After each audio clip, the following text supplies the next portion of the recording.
दे जा मला, कारण आमची संख्या जिसकी संख्या भारी उसकी दादा कशाला आम्ही म्हणा. डायरेक्ट आम्हाला मोदी साहेबांनाच हातात धरले ना, शिंदे साहेबांना. तुम्हाला कुठे गेलं तिथं अर्ध तिकीट लागायला, आम्हाला महिला मंडळ लागते का आपल्याला? अर्ध तिकीट बी बस मध्ये दाखवा लागेल ना, म्हणून आपली चलती आहे की सध्या भांडायला नाही. बरं रामायण ऐकाय बघा, आमची संख्या ऐकायला जास्त आहे सगळ्यापेक्षा. असो विनोदाचा भाग काय म्हणू लागले हो, राम प्रभू आनंद झाला ज्याने बोले विठ्ठल डोले, भक्त ऐसा कसे होते हनुमंतराय म्हणले, स्वामीच एवढी कोण चिंता आणि मज सारी खात होता असता. अहो देवाला किती खुश केलं हनुमंतरायनं, तुम्ही चिंताच करायची गरज नाही म्हणे. 10-5 वेळ होऊन गेल्या चिंतेवर, मग इतका आनंद भगवंताला झाला, आनंदानं पाक थापतू लागले. काय म्हणले, सवेची बोले रघुराजा सवे गवटवे पद्मजा, शीघ्र करून यावे काजा बंधू राजा उठवावे. हनुमंतराय जवळ आले, रामप्रभू जवळ आले, हनुमंतरायला पाठ थोपटली आणि लवकर जा बाबा. आणि लवकर जाऊन लवकर आल्याच्या नंतर काय होणार आहे, माझा बंधू उठणार आहे. लक्ष्मणजी विषेज्ञ अवस्थेमध्ये पडलेले आहेत. पहा ना किती चित्र छान लावले. मांडीवर भगवंताने घेतलेले लक्ष्मणजीला हृदयाच्या ठिकाणी शक्तिघात झालेला आहे, म्हणून माझा बंधू सकाळी सकाळी सूर्यकिरण झाल्या वाचणार नाही, त्यासाठी लवकर जाय बाबा. आणि लवकर येऊन सांगू लागले, स्वस्त तुझे चित्त स्वस्त तुझे जीवित, अंग प्रत्यंग समस्त कपिनाथ निज विजय. कोण आशीर्वाद देऊ लागलो, हरकाजी होता का? अनंत कोटी ब्रह्मांडाचे मालक म्हणू लागले, हनुमंतराय स्वच्छ असो तुझे जीवित्व, सुदृढ असो शरीर. का कथेची सामग्री देह अवसानावर, देहात अवसान असेल तरच कथा होईल. आता ह्या उतरलेल्या महाराजाला यात्रेला चलता येते का? सवळ्याला महिन्याला नाही चालता येत. कथेची देहात जर बळ असेल तरच कथा करू शकतात, कीर्तन करू शकतात, जाऊ शकतात, येऊ शकतात. आणि अंगात जर सुदृढ बळ नसेल तर जातात का? 12,04,040 कोस जायचं, रिटर्न तेवढं यायचं. मग देहात अवसान पाहिजे का नाही? मग हनुमंतरायाला भगवंत म्हणू लागले, स्वस्त असो तुझी शिस्त. काय म्हणतात, स्वस्त असो तुझं लागे कल्याण असो सर्वांगी, सर्वता विजय होय जगे तनु सर्वांगी सुदृढ. विजय असो म्हणे, कल्याण असो हनुमंतरायाला आणि सर्वांगी सुदृढ. मरक्या जीवाचा आशीर्वाद लागण्याचं नवल नाही. कोण आशीर्वाद दिले? अनंत ब्रह्मांडाचे मालक हनुमंतरायाला आशीर्वाद देतात. कल्याण असो तुझं, विजय असो. काय काय म्हणतात, हनुमंता होय चिरंजीवी देवी जीवित्व ज्ञान भावे, ज्ञान विज्ञान पदवी तुझे निवावे जगासी. काय नवले राम प्रभू हनुमंतरायाला म्हणतात, तुमच्या मुलं ज्ञान हे विज्ञान आता आले बघा. पूर्वी काळात भगवंत म्हणतात ह्या जगाला ज्ञान आणि विज्ञान तुमच्यामुळे. हनुमंतराय नवे नवे तुम्ही चिरंजीव व्हा. तुम्हाला इतके आशीर्वाद भगवंत देऊ लागले, एवढं हनुमंतरायाला आशीर्वाद देतात. काय म्हणतात, आता मी तुझा देव आशीर्वाद, तवा पूर्वीच तुझे बागात प्रताप कृती अति प्रसिद्ध, ऐक सावध सांगे. भगवंत बोलू लागले, आता मी देऊ आशीर्वाद. मी किती म्हणून आशीर्वाद देऊ म्हणू लागले, मी पामर आहे बाबा. तुम्हाला पूर्वीच किती आशीर्वाद होते, कोण आशीर्वाद दिले, कसे कसे दिले थोडक्यात सांगतो. म्हणजे पाणी आकवेला बाणो तवर जेंद्रे हने कलानो, हनुमंत हे नाव भिदानो तय पासून तुझले. तुम्ही जन्मल्या बरोबर सूर्याला खायला फळ म्हणून लाल बंद सूर्य निघते वेळेस दिसते की नाही महिला मंडळ, त्यावेळेस हनुमंतरायानं उड्डाण घेतलं होतं जन्मल्या बरोबर फळ खाण्यासाठी. फळच वाटलं किती उड्डाण असेल जन्मल्या बरोबर, किती वेग असेल. सूर्यापर्यंत गेल्याच्या नंतर त्या इंद्राला राग आला. राग आल्याच्या नंतर त्या इंद्रानं वज्र हाणलं आणि वज्र हाणलं म्हणून तुमच्या अनवटीव लागलं म्हणून तुमचं नाव हनुमान ठेवण्यात आलं. सांगू लागले,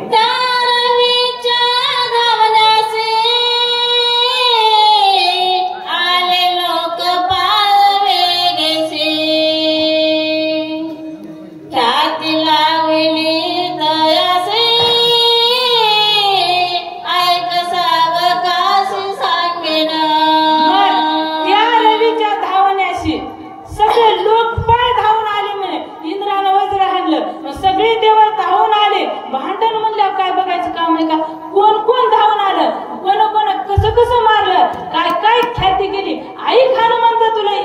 सांगतो म्हणू लागले. उलटे झाले इंद्रवराच्या शिवाचा झाला चुरा वरुणाचे पास सभाग्रा चक्र चोर पै झाले.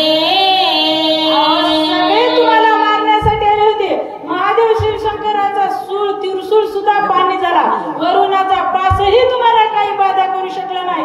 सगळ्या देवाने तुम्हाला दंड करण्यासाठी आले, पण तुम्हाला कुठला दंड लागू झाला नाही. म्हणून भगवंत स्वतः हनुमंतरायाला सांगू लागले. तू जाना बांधी वरुण पास दुसरा आश्रमे आश्रम पास तिसरा कर्माचा कर्म पास तू जबीरे शबनेला. कुठला पास? वरुणाचा वरुण पास, कर्माचा कर्म पास, आश्रमातला आश्रम पास. हनुमंतराय का बांधले जात नाही? कारण याच्याही पलीकडले अलिप्त असणारे आमचे हनुमंतराय होते. म्हणून स्वतः भगवंत म्हणू लागले तुम्ही कुठल्याच पासात बांधल्या जात नाहीत. हनुमंतरायला सांगू लागले. धर्म पास ज्ञान पास अहंकाराचा पास कर्मेचा ब्रह्म पास तो जसा बांधिना. काय नवल आहे हो? अहंकाराचा अहंकार पास, ज्ञानाचा ज्ञान पास, ब्रह्मदेवाचा ब्रह्मपासही बांधले जात नाही. का? कारण हनुमंतराय तुम्हाला ज्ञानाचाही अभिमान नव्हता. अहो आपल्याला जराशी जरी सेवा खाली उतरलं कशी झाली सेवा? ज्ञानच आहे की अभिमानच झाला की हो. थोडा तिळभर जरी होय अभिमान, तो मेरू समान भार देवा. तिळभर ही अभिमान देवाला सहन होत नाही. ती हनुमंतराय तुम्हाला थोडाही अभिमान नाही का? ज्ञान मला एवढं आहे. आता 18 पद्म वानरापैकी हनुमंतराची का निवड केली? 12,40,000 कोस जाणं लांब आहे, थोडं जवळ आहे का? इतकं अंतर का? कारण 18 पद्म वानरापैकी हनुमंतराय जाऊ शकत होते. मग त्या हनुमंतरायला अभिमान होता का? ज्ञान मला आहे म्हणून त्याचा अभिमान होता का? कुठलाच अभिमान नसल्यामुळं सातीही पासात तुम्ही बांधल्या जात नाहीत. सगळ्याचे अलिप्त असणारे हनुमंतराय आहेत. ते वरुण पास ते तुझ बांधावया मारुती यमाची तेथे कोण शक्ती तुझा निश्चिती दंडावया. काय नवलय वरुणाचा वरुण पास हनुमंतरायला बांधल्या जात नाही. बरं झालं. सगळ्या जगाला काळाची भीती आहे, यमाची भीती आहे. सगळ्या जगाला यमाची भीती. तो यमही दंड घेऊन आले आणि त्या यमाचाही दंडाचा उपयोग काही झाला नाही का? जगा खाय काळ आम्ही माता दिला पाय. हनुमंतरायला त्या यमाचा यमदंडाचाही काही उपयोग झाला नाही. किंवा यम आपल्याला भीती कधी यम येईल आणि कधी घेऊन जाईल गरजच नाही. आमच्या लांडेताईसारखी एक बाई हुशार होती. दप्तर आलं यमाचं, यम मामा न्यायला आले आणि तिचं वल्ल्या कडाला दप्तराचं वही पानवरी ठेवलं होतं. आता यमाला नेता येत नाही साक्ष पुराव्याशिवाय वरी संपल्याशिवाय. यम मामा आले, बाई हुशार आमच्या ताईसारखी. म्हणली यम मामा काय चहा पाणी नाश्ता करावं? म्हणली हो. म्हणली यम मामा करा. चहा केला, नाश्ता केला आणि तिला काय वाटलं हे दप्तर खाल्लं पालत करा, यमाच्याही पुढे जावं. म्हणली आपण कशा नियम नेतोय बघू. ते तिचं जे नाव होतं खाल्ल्याकडाला गेलं आणि यम खुश झाले. चहा पाणी बाईने नाश्ता केला. जाऊ दे म्हणले यम काहीतरी वेळ हिचं मरण टाळावं. पुन्हाच्या वेळेस तिला नेऊ म्हणले. यमानं काय केलं? ते दप्तर पुन्हा पलट केलेलं सोयीचं केलं. हिचं नाव अगोदर वरी होतं, खाली हिनं घातलं. पुन्हा यमाला काय माहिती हिनं कारभार काय केला. पुन्हा हिनं वरी केलं यमानं. हिचं मरण म्हणले लास्टला घेऊ. पुन्हा मग चहा पाणी सगळ्या केला आणि पाहिलं. यम मामा म्हणले बाप्पा हिचं नंबर आलेलाच आहे. म्हणले मी उघड टाळाटाळी करू लागला. हिचं मरण निश्चित आहे. किती हुशारी केली त्या यमापाशी चालेल का? चालूच शकत नाही. इतका ते यम सुद्धा हनुमंतराय का तुमच्या पुढे तो काही उपयोग किंवा त्याचा काही दंड चालत नाही किंवा काही त्याचा उपयोग नाही. आणि मग त्या मरण निश्चित आहे. कृष्ण परमात्म्याला मरण चुकलं नाही. बाण लागला जगजीवना कृष्ण सांडिल्या गोपांगना.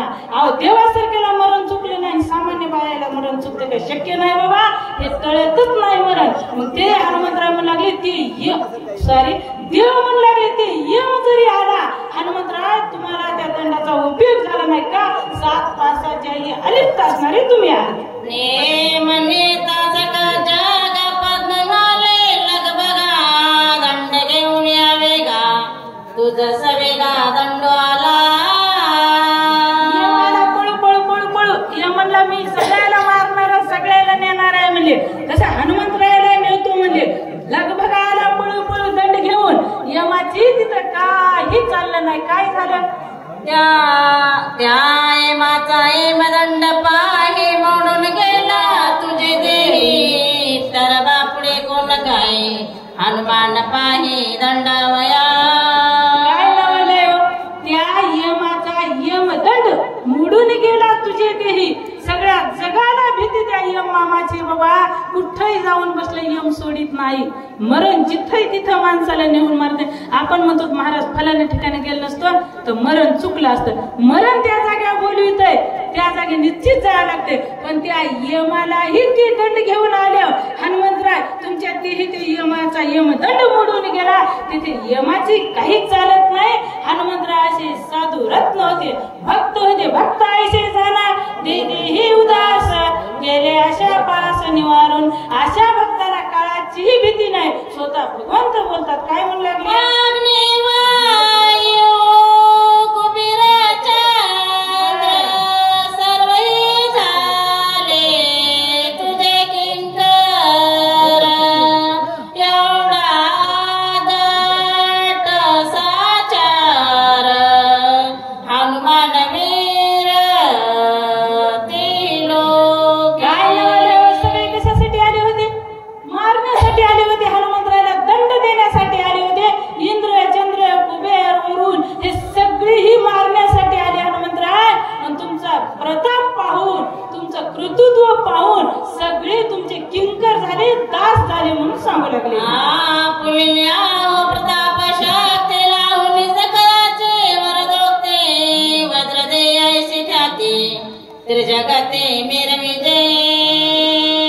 सगळ्यांनी तुम्हाला आशीर्वाद दिले.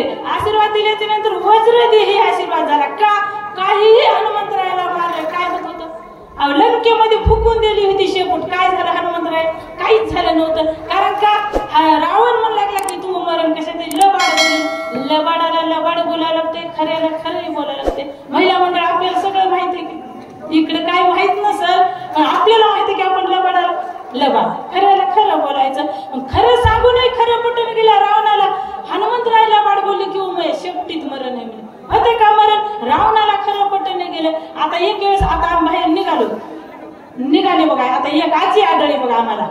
तुमच्या गावची नाही, आमच्या इकडे आजी आढळली. आजी म्हणली माय काय चालय काय नाही. म्हणलं कोणती वाचवाय चालू?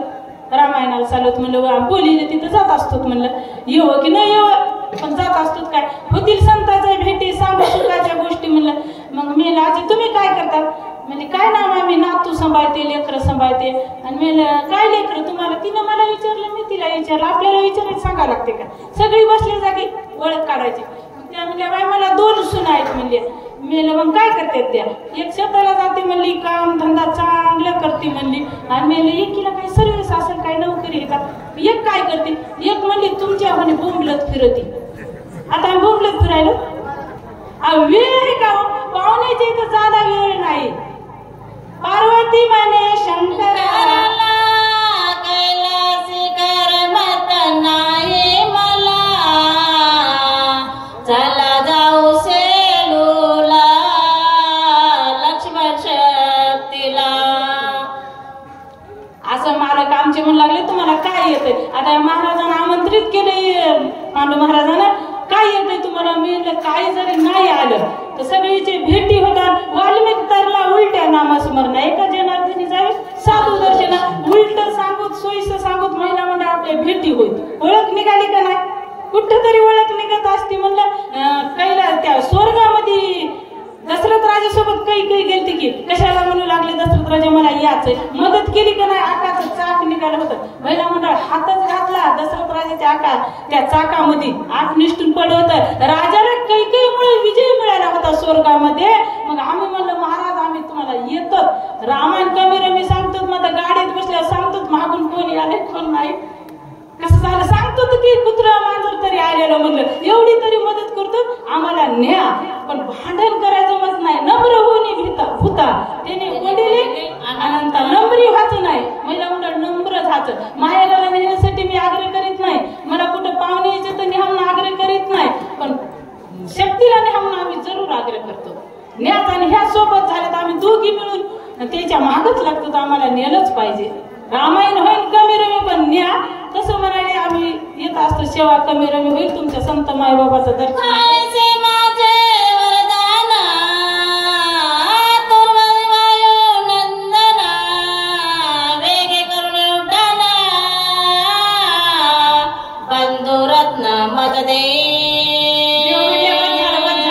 जास्त इकडे तिकडे बोलण्यापेक्षा लवकर जाय बाबा, सूर्य निघाल्यावर माझा बंधू वाचणार नाही. शीघ्र प्रयाण कर, कसं उड्डाण कर आणि लवकर वापस ये. बंधुरत्न लक्ष्मणाला जीवदान कर.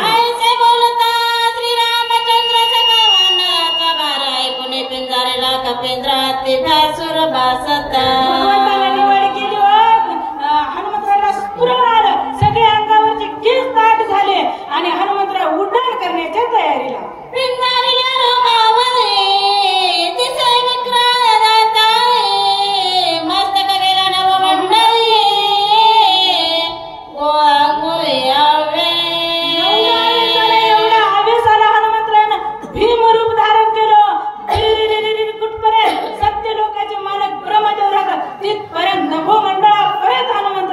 उंची गेली, आता उड्डाण कसे करतात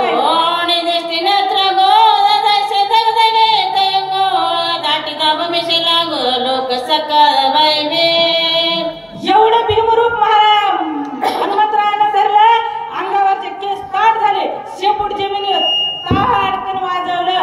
सगळे 18 पद्मवानर आपल्यासारखे पाहू लागले, टुकू मुकू. पाणी चित्र किती सुंदर आहे. असे वानर सगळे भयभीत झाले हनुमंतरायाच्या उड्डाणाचा आवेश पाहून.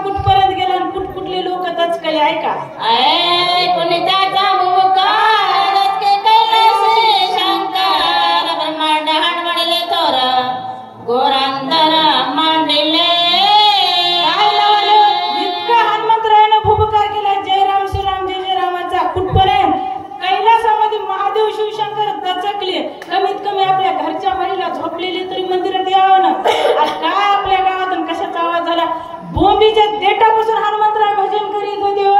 इतका कैलासी शंकर दचकले. कोण दचकले सांगा.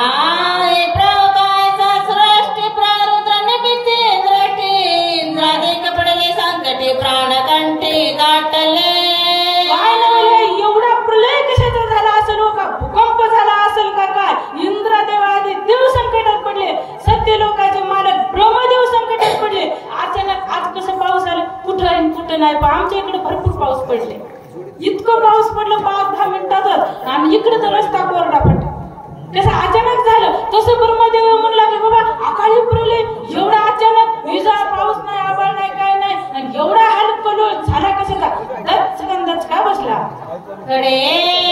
खचले सागर वृक्ष भवने लग्नांतरे उड्डाण करिता कपी केसरी सुरासुरे आकांत. आमच्या हनुमंतरायाने एवढं उड्डाण केलं, एवढ्या आवेशानं उड्डाण केलं. किती केलं महिला मंडळ. हनुमंतरायाच्या उड्डाणाचा आवेशानं हे झाड, हे पाचळा, हे आकाशामध्ये भ्रमण करू लागले. जसा वारं सुटावानं वाटोळीमध्ये पाचोळा भ्रमण करते की नाही, तसे झाड भ्रमण करू लागले. समुद्रामध्ये उपटू पडू लागले. एवढ्या उड्डाणाची थोरी हनुमंतरायाची.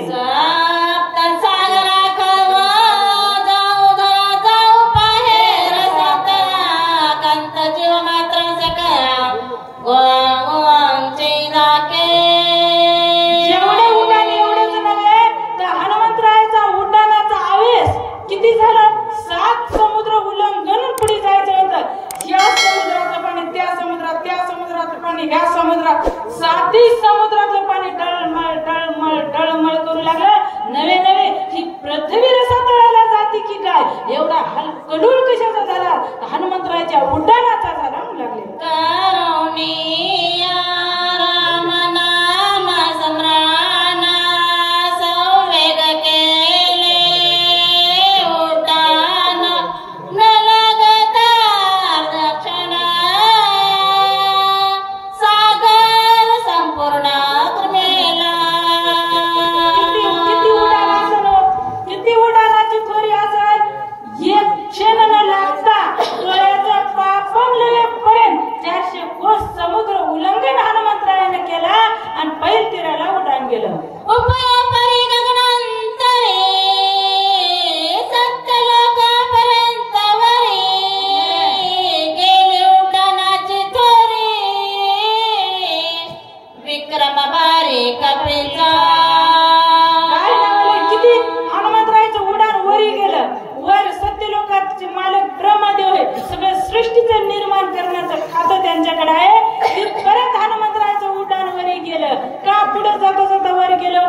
कारण त्याला सगळ्याला क्षमा याचना करायची होती. बाप सूर्य निघाला तर तसं तर हनुमंतरायातच बळ होता. पण सगळ्याला सूचना देण्यासाठी वर गेले. असं उड्डाण करता येणं गेलं का त्याला वर काय गरज होती जायची?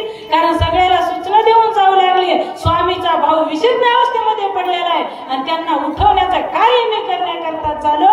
म्हणून हनुमंतरायाचं उड्डाण सत्य लोकांपर्यंत गेलं. देशात मला संपूर्ण प्राणांतिक सका राक्षसगण ते ऐकून रावणा आते चिंता मनोपजवी. आता कोणाला कशाचं कोणाला कशाचं किती अवघड आहे. इकडे राम प्रभूची चिंता मिटली. हनुमंतराय गेले गडे वनस्पती घेऊन येतात लक्ष्मणाला उठीतात आणि इकडे चिंता.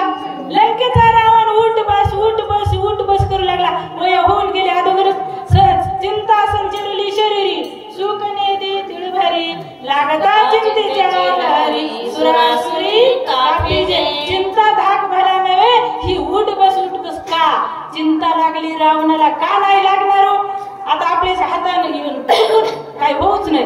कोणाचा खून झाला होऊ नये आणि झाला धसकी लागते का नाही?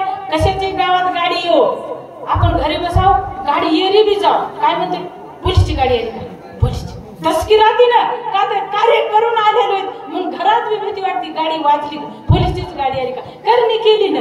म्हणून रावणाने करणी केली होती. सीता आई साहेबास रत्न चोरून आणलं होतं म्हणून रावणाला चिंता लागली होती. हे वानर जाते बाबा आणि लक्ष्मणाला उठीत आहे. ह्या चिंतेने रावण किंकर केला होता. उठ बस करू लागला. काय म्हणू लागला? माने गेली कर्मेंद्र आणि औषधी समग्र ओटविल्या सोमेंद्र श्रीरामचंद्र नाटोपे. सगळं रावणाला कळत होतं. मला तर वाटायला त्यावेळेस एकच रावण होता. आता तर घराघरात रावण आहेत. किती लबाड बोलतात बरं आपण किती सगळे करतात. एकच रावण होता. ते रावण सामान्य नव्हता. राम शिवभक्त होता. महादेव शिवशंकराची भक्ती करीत होता. 1000 फुलं वाहत होता देवाला दररोज. एका दिवशी एक फुल कमी पडलं तर आपलं मुंडकं तोडून देवाला वाहिलं होतं.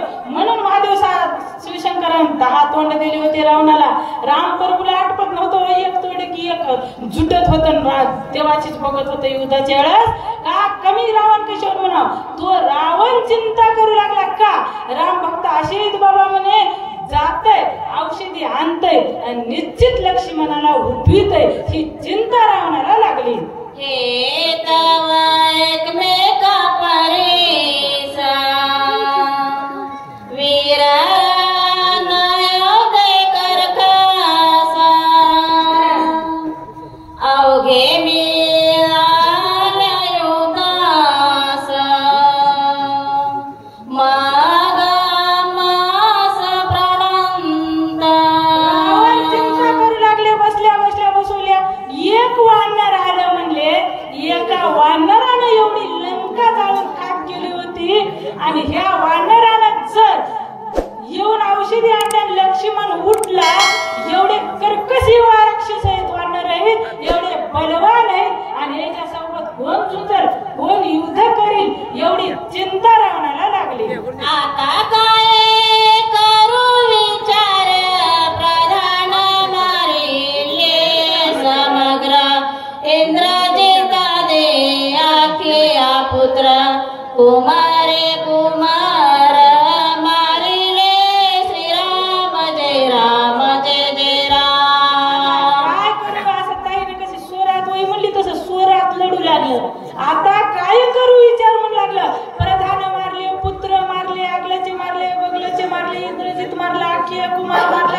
आता मी काय करू विचार. तिथे घरी जाऊन झोपलेल्या मंडळीला विचारा, काहीतरी प्रश्न सॉल्व्ह करीन की आता इथं ऐकायला येतात किंवा का कथेची सामग्री देहासनाला सांगितली की देवाने सुदृढ पाहिजे. तसं एक माणूस मंदिरामध्ये मथारा पंढरपुरात स्वतः हातपाय चालत होते त्यावेळेस त्याला चिंताच नव्हती भजन काय करावं, शक्ती ऐकावं का कीर्तन, ह्याला वेळच नव्हता.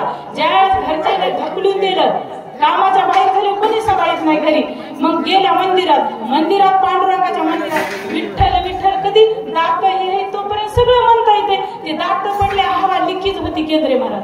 दात पडा स्पष्ट उच्चार होत नाही. मग कथेची सामग्री देहावसानावर. मग ते म्हातारा माणूस गेला इथला म्हणाला विठ्ठला मनात येणं. मग त्या मूर्तीतल्या पांडुरंगाला हसू आलं. पांडुरंग म्हणले तू इथलाच होतास रे, पण तुला विठ्ठला म्हणता येत होता त्यावेळेस तुझ्याकडे वेळच नव्हता की. आता वेळ सरून गेली. महिला मंडळ तुमच्यासाठी सांगायले इकडे लक्ष द्या. का वेळ सरून गेली. कारण चांगले शरीर होतं तोपर्यंत परमार्थाला येऊ वाटलं नाही, ऐका येऊ वाटलं नाही. तिकडेच महाड्या बंगले सातबारा लागलेल्या. उपयोग झाला का म्हातारपणाला ढकलून दिला. मग त्या खाली चंद्रभागेच्या घाटावर सगळ्यांना पंढरपूर पाहिलेलं परिचयातले सगळ्याच्या. मग ते थुंडी लोक राहतात बघा, खाली त्याला हात नसतात, पाय नसतात, सगळं घाण पाणी चंद्रभागेच्या घाटात द्यायला जाते. त्याला एक शक्यता येत नाही, त्याच्या खालून जातोय. मग एक महाराजाने याचना केली देवाकडे, देवा का बरं ह्याला म्हणले असं घाण पाणी चालय आणि ते हात सुद्धा नाही किंवा द्यायला, ते असं भजन करतात, आंधळ्याला पैसा दे भगवान, हातात नाहीत ना. मग कसं तरी पोट भरायचं अशा टाळ्या वाजवतात. त्यावेळेस देव म्हणले तुम्ही चिंताच करू नका, त्याला मी का तिथं ठेवले म्हणले, कारण हे न म्हणले ज्यावेळेस हिच्या शरीरात ताकद होती त्यावेळेस तिनं भजन केलं नाही, कधी टाळी वाजली नाही, कधी देवाचं चिंतन केलं नाही. म्हणून म्हणले ह्या जन्मात हे पांगुळ झाले आणि म्हणून मी मला नजर समोर नजर कैदेत ठेवले म्हणले. पण आता खालतावरच घाट आहेत की पंढरपुरामध्ये, त्या खालतावर घाटावरच आहेत ते का मी माझ्या नजर कैदेत ठेवले म्हणले. येईन आधीच्या जन्मात भजन केलं नाही म्हणून हे थुंडी हाताने करायला लागले. मग आपल्याला महिला म्हणजे भजन करायचंय का हात असे करायचं त्याचा विचार करायचा. म्हणून भजनाला ऐकायचं, कीर्तन ऐकायचं, शक्ती ऐकायचं. समजू की न समजू पण परमार्थासाठी वेळ काढायचा 1-2 तास का होईना. म्हणून नाही तर देवासारखं तिथं तिष्ठत राहावं लागतंय.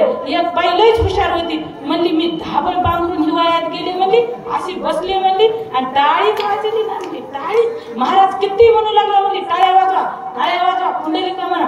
महाराजाला काही समजलं नाही म्हणली, मी अशी लपून बसली. देवाला न सांगता तुम्हाला कळू त्यानंतर देवाला सगळं कळतंय. देवाचं काय गेलं बाई तिथं बसावं लागतंय घाटावर जाऊन. म्हणून भजन करायचं, कीर्तन ऐकायचं, सेवा जमल नाही न जमल देवाचं चिंतन करायचं. आमच्या सेवेला पूर्ण विराम.